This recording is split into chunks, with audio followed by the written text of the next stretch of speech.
Ang laway parang hindi nabalino ng nakaraang malakas na bagyo. Mula sa isang gulod ay may dalawang lalaking nakaluksa at walang imik na nagmamasid sa tubig. Ang isa'y si Ibarra at ang pangalaway ang Guro. Dito po itinapon ang bangkay ng inyong ama. Kasama ko noon si Teniente Guevara.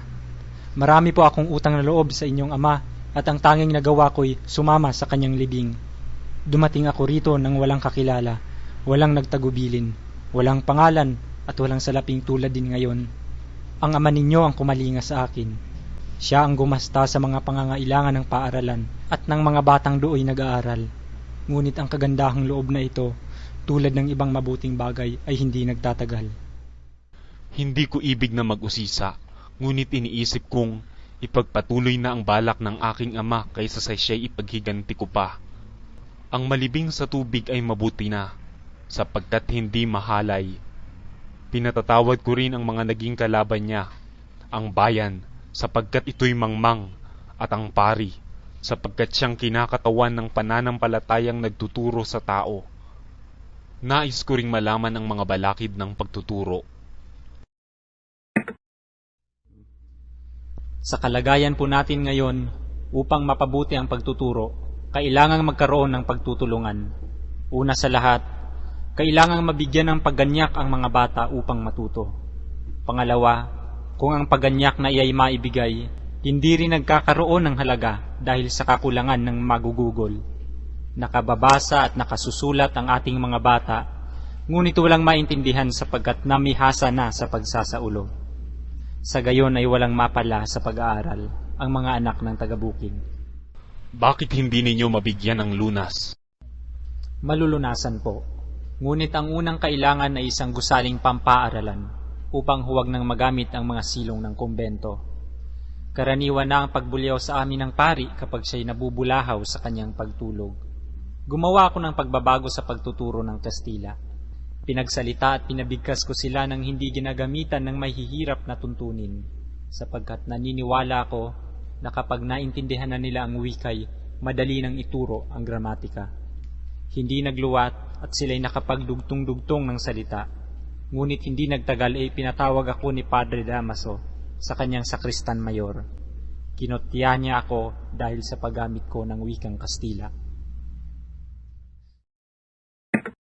Mula noong ako'y alipustahin ng pari, ay naisip kong mag-aral na mabuti. Natuklasan kong ang paggamit ng pamamalo ay hindi nakatutulong sa ikatututo ng bata, at bagkus pang ang nakasasama sa kanila. Nalaman kong ang pagkatakot ay nakagugulo sa isipan ng mga bata. Inalis ko ang pamamalo sa aking pagtuturo. Ginawa kong aliwan ng pag-iisip ang paaralan at hindi isang puok na parusahan. Ngunit nang mabalitaan ng pari na ako'y hindi na mamalo, ay ipinatawag ako.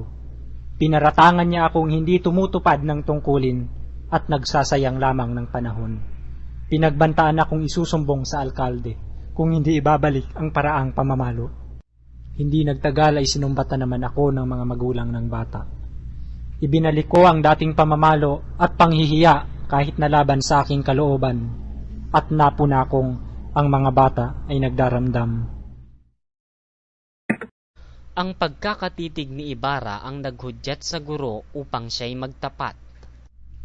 Dahil sa sama ng aking loob, nagkasakit ako ng matagal at nang ako'y gumaling, napuna kong kakaunti ang mga bata sa paaralan. Ngayoy iba na ang pagkakilala sa akin. Nakatagpo ba kayo ng kasiyahan sa kakaunting tinuturuan? Opo, sapagkat nang malipat po si Padre Damaso sa ibang bayay, gumawa po ako ng maraming pagbabago. Pawang nasusulat sa wikang Kastila ang mga aklat sa paaralan, maliban sa katisismo at nobena ni Padre Astete. Kaya pinabasa ko ang mga bata ng mga kathang Tagalog na aking sinipi.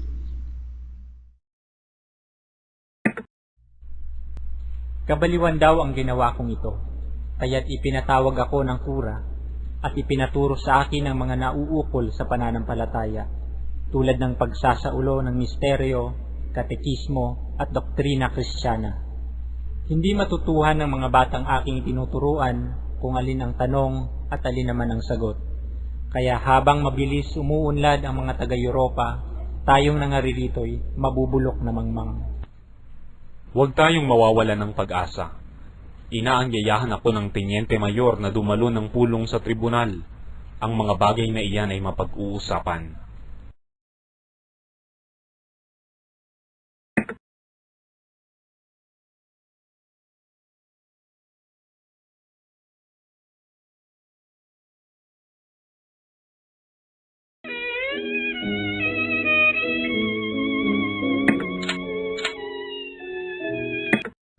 Lumakad ang magkakaibigan patungong lawa nang hindi pa nagtitilaukan ang mga manok sa madaling araw.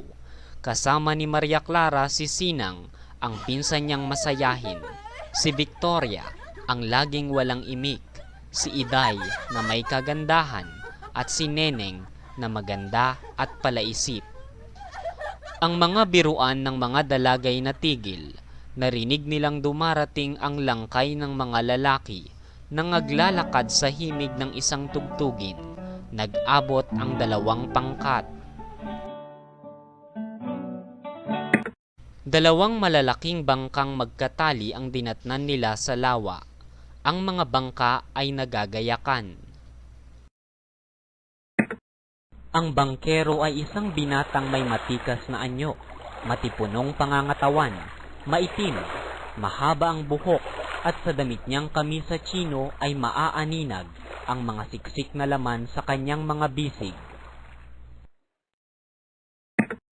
Pagkaagahan ay tumuloy sila sa baklad ni Kapitan Tiago.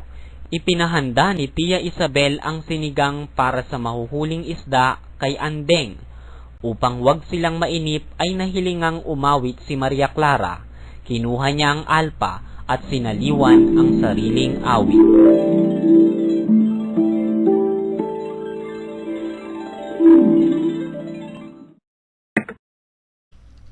Sinabi ni Andeng na ang sabaw ay luto na at kailangan na lamang ng isdang isasahog. Mabilis na umakyat sa ibabaw ng baklad ang magbibinatang anak ng isang mangingisda. Sabik na sabik ang lahat sapagkat inaasahan nilang maraming huli dahil sa 5 araw nang hindi napapandaw ang baklad na yaon. Ngunit buwaya pala ang nahuli ng baklad. Noon nila nakitang tumayo ang nagsasagwan ng bangka.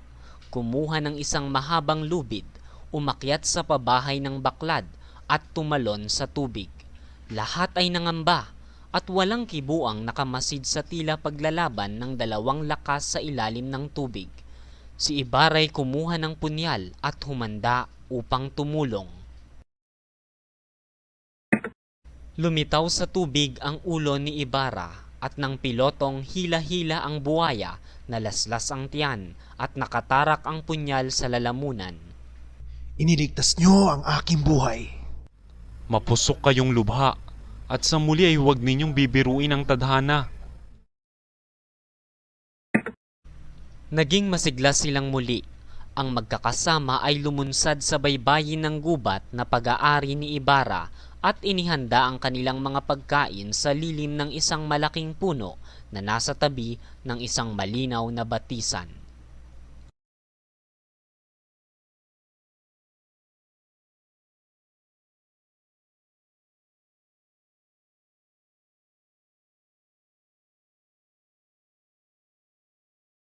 Simula na ang pagsesermon ni Padre Damaso.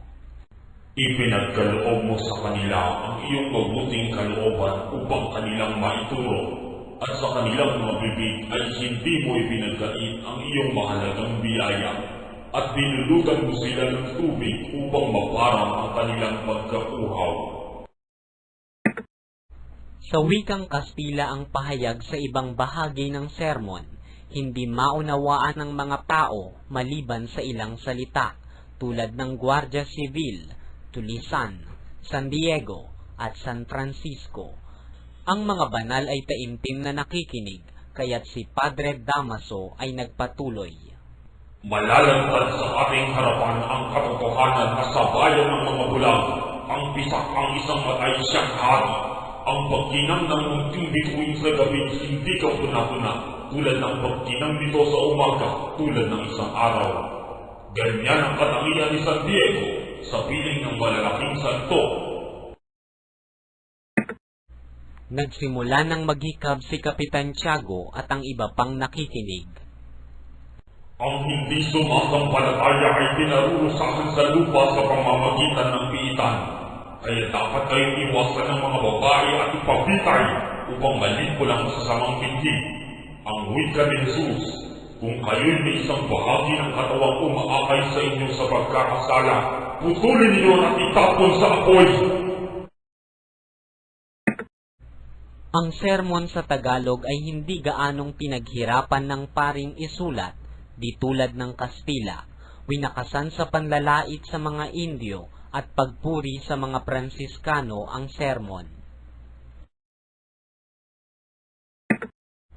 Tinuligsa ni Padre Damaso ang kalakaran ng panahon, ang unti-unting pagkawala ng paggalang at ang paglayo ng kalooban sa relihiyon. Ang mga parunggit na ito'y batid ni Ibarra na patungkol sa kanya. Ngunit ngayon, kapag nasasalubong ang pari ay nag-aalis na lamang ng sombrero bilang pagbati ng magandang araw po, Amo. Ang mayayabang na estudyanteng marunong lamang ng kaunting Latin at nakapag-aral sa Maynila o sa Europa ay nakikipaggamay na lamang sa pari.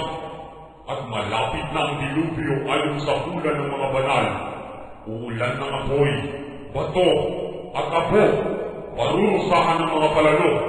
Sila ay inyong layuan sapagkat sila ay ekskomulgado.